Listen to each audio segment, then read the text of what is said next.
ये बात है उत्तर प्रदेश के पूर्व मुख्यमंत्री और समाजवादी पार्टी के संस्थापक मुलायम सिंह यादव की।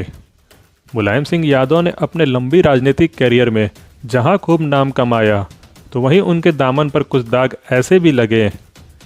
ऐसा ही एक राजनीतिक किस्सा है गेस्ट हाउस कांड का, जिसने यूपी की राजनीति में चिर परिचित मायावती और उनके बीच की दुश्मनी को जन्म दिया।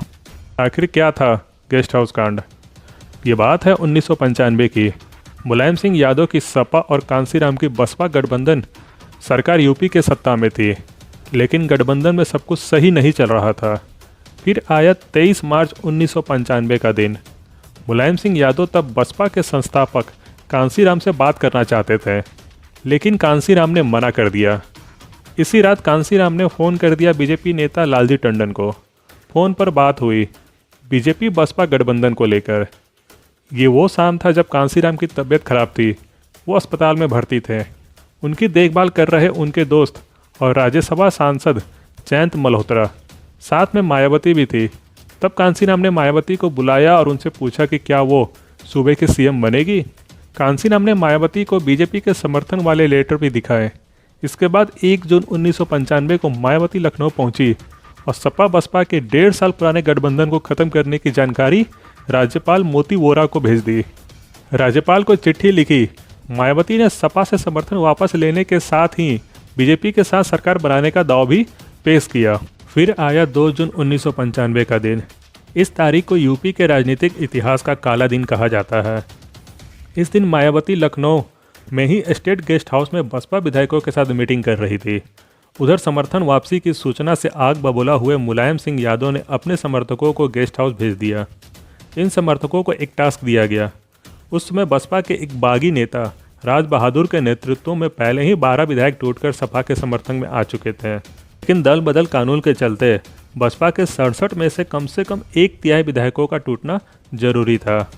बस मुलायम ने समर्थकों को टास्क दिया कि कुछ विधायकों को समझाकर या धमकाकर अपनी तरफ करना है।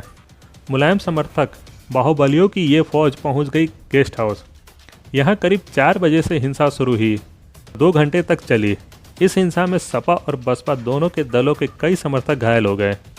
बसपा विधायकों ने आरोप लगाया कि गेस्ट हाउस के कॉन्फ्रेंस रूम में कुछ विधायकों का अपहरण करने की कोशिश भी की गई। बाहुबलियों की ये फौज जब गेस्ट हाउस पहुंची तो वहां एक कमरे में मायावती अपने समर्थकों के साथ थी। भीड़ के बारे में जानकारी मिलने पर कमरे का गेस्ट हाउस अंदर से बंद कर लिया गया, तो सपा समर्थक ने गेट पीटना शुरू कर दिया। मायावती को यहां तक जाति सूचक लिंग सूचक गालियां दी गई। उन्हें बाहर आने की धमकी भी दी गई। बताया जाता है कि उस समय वहां मौजूद यूपी पुलिस के जवानों को मुख्यमंत्री मुलायम सिंह का सीधा निर्देश था कि सपा समर्थकों पर सख्त कार्रवाई ना की जाए। उस समय के कुछ प्रत्यक्षदर्शी बताते हैं कि वरिष्ठ पुलिस अधीक्षक ओपी सिंह वहां मौजूद थे, जो हमले को रोकने के बजाय सिगरेट पीते रहे। इसके बाद शाम के समय लखनऊ के जिला अधिकारी राजीव खेड़ गेस्ट हाउस पहुंचे। उन्होंने मुख्यमंत्री मुलायम सिंह के मौखिक आदेशों को नहीं माना। डीएम ने पुलिस की मदद से बड़ी मुश्किल से वहां से भीड़ को हटाया। अब तक राज्यपाल तक भी पूरी सूचना पहुंच गई थी। ऐसे में एक्स्ट्रा पुलिस फोर्स मौके पर पहुंची, तब जाकर लाठीचार्ज हुआ और सपा समर्थकों को खदेड़ा गया।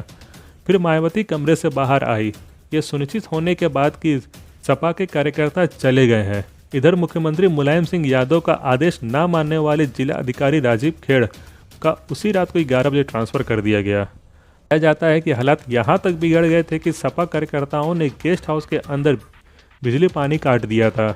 विधायक काफ़ी डरे हुए थे। बाद में कांसीराम ने इसे मायावती की सबसे बड़ी अग्नि परीक्षा कहा। इसके बाद 3 जून 1995 को बीजेपी, कांग्रेस, जनता दल और कम्युनिस्ट पार्टी के 282 विधायकों के समर्थन से मायावती ने आखिर मुख्यमंत्री पद की शपथ ली।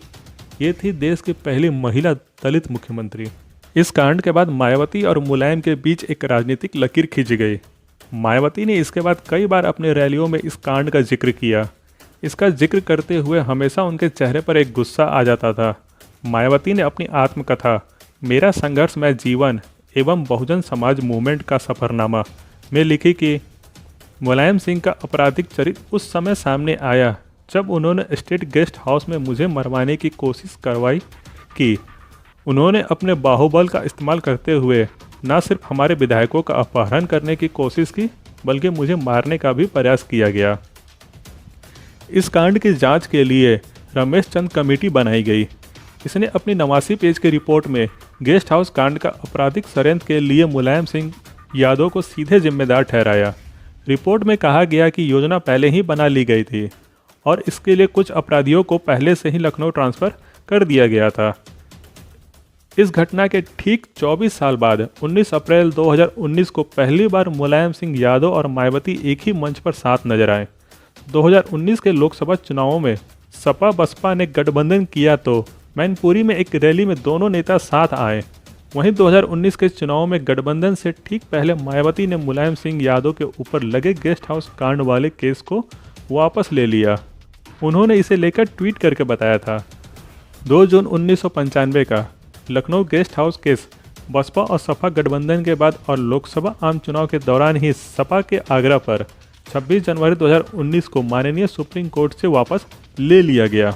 हालांकि ये गठबंधन ज़्यादा दिन नहीं चला और चुनाव के ठीक बाद बसपा ने गठबंधन फिर से तोड़ दिया। दोस्तों, आपको ये जानकारी कैसी लगी हमें कमेंट करके ज़रूर बताएं।